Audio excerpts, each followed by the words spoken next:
AlphaTauri signed Nyck de Vries and replaced Pierre Gasly in January 2023, but he stayed at AlphaTauri for only 10 races. However, he was dropped by AlphaTauri after the British Grand Prix in July and replaced by Daniel Ricciardo. It's clearly unfair for both Pierre Gasly and Nyck de Vries, but AlphaTauri just cares about themselves. Not only AlphaTauri, but all the teams, really. Well, welcome back, guys. In today's video, we are going to show such dark things about Formula 1 that you never heard of before. So let's jump into it right now. Pierre Gasly and Nyck de Vries are not the only drivers who are treated like this. Sebastian Vettel, Oscar Piastri, and many other drivers are also on this list. Formula 1 drivers are often treated like commodities. They are traded between teams and discarded when they are no longer considered to be competitive. This can be a very stressful and dehumanizing experience for the drivers. Alright, this was about drivers, but do you know how Formula 1 earns money? Formula 1 is really a very expensive sport in the world, and it sponsors some high-budget companies. Companies give money to F1 teams so they can race and show their logos on the cars, but sometimes these companies do things that are not good or safe.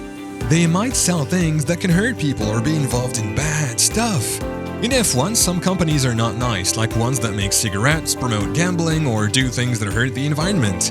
Even though these companies are not good, F1 teams still take their money and show their logos. This makes people wonder if it's okay to support these companies. People talk about where to draw the line, like, how bad does a company have to be before F1 says no? Some fans don't like it when F1 teams take money from these companies because it makes them look like they're okay with the bad things. So while sponsorship helps F1 teams, it also brings up questions about whether it's right to promote companies that do bad things. But on the side of F1, teams have to do so to compete at a high level. But sometimes it's very obvious that F1 is completely about money. Have you ever wondered why there isn't racing in Germany? Why is the future of the Belgian Grand Prix, one of the best tracks in the world, at risk? There is a fantastic track in Turkey, but F1 doesn't race there often. There were amazing races in South Korea before, but F1 doesn't go there anymore. Sometimes it's tough to understand why certain things happen in the sport because they don't seem to make sense.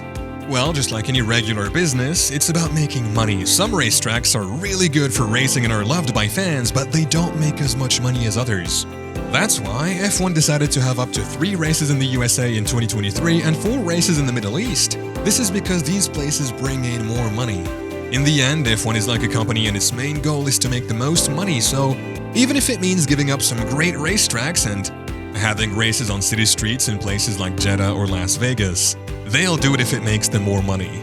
It's not only a matter of money, though. F1's environment is also very political. Some teams are very dominant while others remain in the shadows. Starting from 2009, only 3 teams have been really good in F1 and they surprised everyone. After that, 2 teams have been winning most of the championships, Red Bull and Mercedes. Red Bull won a lot from 2010 to 2013 and Mercedes won a lot from 2014 to 2020. They were very strong, but sometimes Ferrari tried to compete with them, especially in 2010, 2012, 2017, and 2018. In 2021 and 2022, Red Bull won again, but Mercedes and Ferrari were also trying really hard. For more than 10 years, these 3 teams have been the best. Other teams like Alpine, McLaren, and Aston Martin wanted to do well too, but they couldn't beat the top 3. It's kind of like a race where only these 3 teams are at the front, and the others are behind even though some teams are getting ready to do better. It's not easy to catch up. Unless new rules change things a lot in 2023, these top 3 teams will stay strong. This also means that if you want to win in F1, you need to drive for one of these 3 teams. If you're not in one of them, you might have to be happy with racing in the middle of the pack. Besides all this, being a driver in F1 is not easy. F1 is the world's most dangerous game and drivers often risk their life to compete. In the early days of F1, safety measures were not as advanced as they are today, resulting in heartbreaking incidents. How many of you remember Jules Bianchi? One tragically lost life due to a horrifying accident at the 2014 Japanese Grand Prix. In challenging rainy conditions at Suzuka, his car slid off the track and collided with a tractor crane, retrieving another car. The impact caused critical head injuries and, despite a valiant fight, Bianchi passed away in 2015. His death prompted discussions about safety in changing weather conditions and led to the implementation of virtual safety cars and improved protocols to prevent such accidents in the future. Bianchi's legacy serves as a reminder of the ongoing efforts to enhance driver safety in F1. Before him, Jochen Rindt, Helmut Koenig, and Ayrton Senna also told us how dangerous this game is.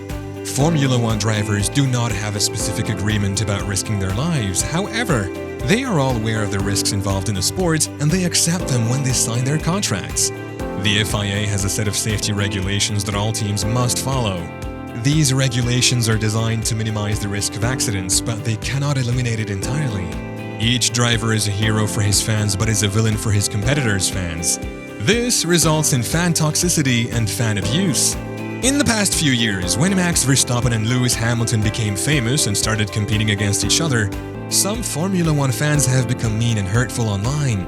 These two drivers were fighting for the championship, and sometimes things got really intense.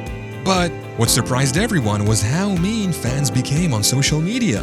Nowadays, if anyone in Formula One says something that fans don't like, they often get treated badly online. At the beginning of the season, this happened to Ted Kravitz when Max Verstappen and Red Bull decided not to talk to Sky Sports. The same thing. Hannah Schmitz got mean comments after a race in Zandvoort, and we can't forget how some fans booed at races, showing bad behavior towards Hamilton and Verstappen. Toxic fan behavior has been on the rise in F1 in recent years, and it has had a negative impact on the sport. Drivers have been subjected to racist and homophobic abuse, and fans have been harassed and threatened. This behavior has made it difficult for people to enjoy the sport, and it has also discouraged new fans from getting involved. Another hurting fact is that F1 drivers are very competitive, but they don't get sometimes better cars or teams to win championships. For example, if Lewis Hamilton drove Max Verstappen's car at Red Bull this season, he might have won the F1 championship. Similarly, drivers like Fernando Alonso, Sebastian Vettel, and Max Verstappen could have been champions if they drove for Mercedes during the turbo hybrid era. In 2016, Nico Rosberg won the championship, but he wasn't necessarily the best driver. It's just that drivers like Alonso, Vettel, and Daniel Ricciardo didn't have strong cars to compete. Similarly, in 2009, when Jenson Button won, people thought Alonso, Hamilton, or Vettel could have won with better cars. In Formula One, the driver is the star and gets paid a lot, but is the driver the most important? Sometimes yes. For example, in 2021, Hamilton and Verstappen made a difference in their cars. However, the car and the whole team behind the driver also matter a lot. So when fans say a driver wins because of the car, there's some truth to it. But just like anything else in life, the sport we love isn't perfect. It has problems and things that aren't so good. To be honest, there are some things about it that might make us uncomfortable too. Fans usually don't pay attention to or forget about these parts of the sport, or they might not even know they're there. What do you think about this dark side of F1? Do let us know in the comments and subscribe to the channel to watch more about F1.